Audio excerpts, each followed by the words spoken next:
L'une des plus grosses consoles portables, et oui, elle porte bien son nom, c'est la One Player 2. Donc c'est une console qui est la plus chère aussi du marché, mais qui est nécessaire et vous allez voir pourquoi. Alors, pour ceux qui se posent la question, bien évidemment, la console portable qui est l'une des plus chères pour moi du marché, mais aussi l'une des plus performantes, vous allez le voir un petit peu pourquoi. Alors, et elle a des points négatifs, elle a des points positifs, c'est ce qu'on va un petit peu retrouver dans cette review de cette vidéo. Je vais vous expliquer un petit peu pourquoi et vraiment en détail pourquoi la console je la trouve vraiment bonne dans l'ensemble. C'est vraiment une bonne version. Alors oui, on va voir un petit peu les aspects techniques, on va voir un petit peu tout ça. Vous avez d'ailleurs en description de cette vidéo pour ceux qui souhaitent en tout cas faire l'acquisition de cette console portable. Alors elle est entièrement tournée sous Windows, donc vous allez pouvoir lire tous les jeux en général sans trop de soucis, que ce soit des jeux sur Steam, voilà, parce que ça se base sur Windows tout simplement au niveau du système d'exploitation. Alors oui, là-dessus, on va pouvoir quasiment tout faire parce que c'est un ordinateur portable entièrement. Alors oui, pour ceux qui ne savaient pas, je vous ai parlé de la ROG Ally. Alors ROG Ally, c'est une console dont j'avais parlé parce que je la trouvais plutôt bon marché et vraiment pour son prix plutôt excellente et assez légère au niveau de cette prise en main parce que celle-ci c'est un vrai tank. C'est d'ailleurs un point négatif aussi parce qu'il faut avoir des grandes mains et quand même avoir aussi un poids parce qu'elle fait quand même relativement un poids parce qu'il y a toutes les technologies à l'intérieur qui sont nécessaires aussi.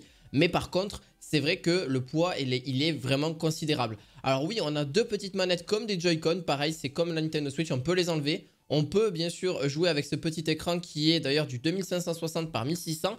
Et on a quand même un écran tactile de 8,4 pouces, donc quand même relativement grand. Et avec un processeur directement de chez AMD, donc le Ryzen 7 6800U, donc avec un GPU de 680M, donc juste parfait pour le multitâche et le jeu vidéo en général, parce que c'est ce que vous recherchez directement dans une console portable. Alors oui, on a un grand écran, une très bonne autonomie, franchement cool. On a du Wi-Fi 6E et du Bluetooth 5.2, donc ça c'est vraiment les points positifs. Voilà, le seul point négatif que je ramène, c'est qu'elle est assez imposante, assez grande, donc pareil, nécessite un sac pour la transporter éventuellement.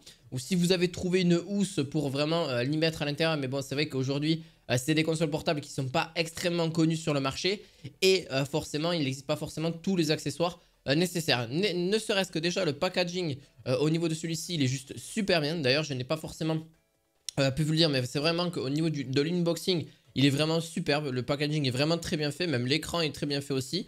Les manettes, je les trouve un petit peu grandes pour ce que c'est. Donc ça, c'est mon avis aussi. Elles se rechargent entièrement avec un rechargeur USB type C. Donc ça, c'est les normes actuelles. Donc maintenant, aujourd'hui, on n'est que USB-C. Vous n'avez pas trouvé autre chose en termes de recharge. Soit c'est des gros blocs comme pour les PC portables. Mais là, c'est différent pour celui-ci. Donc franchement, on a un bouton Power et même Turbo. Et vous avez aussi le volume. Vous avez de quoi connecter un casque sans trop de soucis. Même une carte de micro SD. Mais il faut savoir que Steam l'accepte pas forcément. Donc voilà, ça permet d'avoir un stockage supplémentaire en plus de ce que vous avez déjà de base. Vous pouvez d'ailleurs avoir un stockage vraiment assez élevé hein, pour le coup. On peut aller jusqu'à facile, vraiment sans trop de problème, on peut aller jusqu'à 2 Tera. Bien évidemment là-dessus, vous pouvez aller jusqu'à 32 Go de RAM aussi, j'en ai pas forcément parlé. Alors oui, au moins on est tranquille, vous avez aussi un SSD, hein, donc c'est un SSD NVMe, c'est beaucoup plus petit, c'est beaucoup plus pratique, ça chauffe bien évidemment pas tant que ça. Alors vraiment, comme je vous ai dit, le stockage va jusqu'à 2 Tera. Donc, si vous pouvez rajouter encore une micro SD supplémentaire, c'est juste énorme. Alors, au niveau des utilisations que j'ai pu avoir, donc en pleine charge, etc., on peut avoir à peu près 2 heures. Allez, vraiment, hein, vraiment, pour vraiment la durée de la batterie, etc., avec des Cinebench, etc., on a pu aller jusqu'à 2 heures d'autonomie vraiment facile. Au repos, on est jusqu'à 9 heures d'autonomie. Et à pleine charge, vraiment pour d'autres types, vraiment, allez-y quoi, il faut vraiment y aller. On est à 2h46. Mais bon, après en termes d'autonomie jeu vidéo, ça peut aller bien plus haut que ça. On peut aller à 3 à 4 heures sans trop de soucis. Alors 3 heures presque vraiment là-dessus. Alors oui, forcément, ça consomme beaucoup parce qu'on a toutes les technologies. On a un écran qui laisse pas mal d'ailleurs de traces de doigts. C'est un petit peu dommage aussi. Mais après, au niveau de la luminosité, du contraste, vraiment, c'est vraiment très bon. On a vraiment un écran qui est vraiment là. Donc même sur Forza, ça tourne vraiment très bien pour ceux qui aiment jouer type de jeu voilà, vraiment conséquent. Surtout pour avoir un TDP de 28 watts, donc ce qui est juste pas du tout énorme. D'ailleurs, en 2K, on jouera à peu près à 60 images secondes. Et avoir une vraiment stable, je parle vraiment de FPS stable. Et vraiment en 720p pour ceux qui veulent, c'est du 115 FPS. Donc c'est quand même relativement pas mal.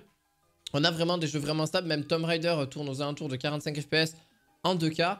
Et on va dire même aux alentours du 1080p ou même du 720p, on a du 90 fps, entre 70 et 90, ce qui reste très bien. Même Cyberpunk, l'un des plus gros jeux à l'heure actuelle qui consomme le plus, alors c'est l'un des plus gros jeux, on a à peu près 40 fps en moyenne en 2K, ce qui reste à peu près correct, même si ça commence un petit peu à laguer. Et on a à peu près en 720p du 75 fps. Donc on peut jouer à tous les jeux en général sur cette console. Sauf qu'il faudra peut-être descendre un petit peu les paramètres graphiques, etc. en fonction de ce que vous souhaitez. Pareil, Modern Warfare 2, 90 fps pour du 720p. Et pour du 2K, environ une quarantaine d'FPS.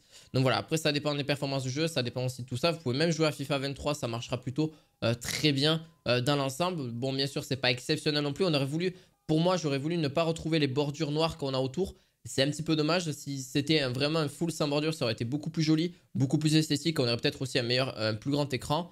D'ailleurs, là-dessus, donc ce qui est un petit peu dommage. Mais bon, voilà, chacun ne peut pas tout avoir non plus. On a Ryu GX ou Yuzu pour ceux qui veulent au niveau des émulateurs de Switch.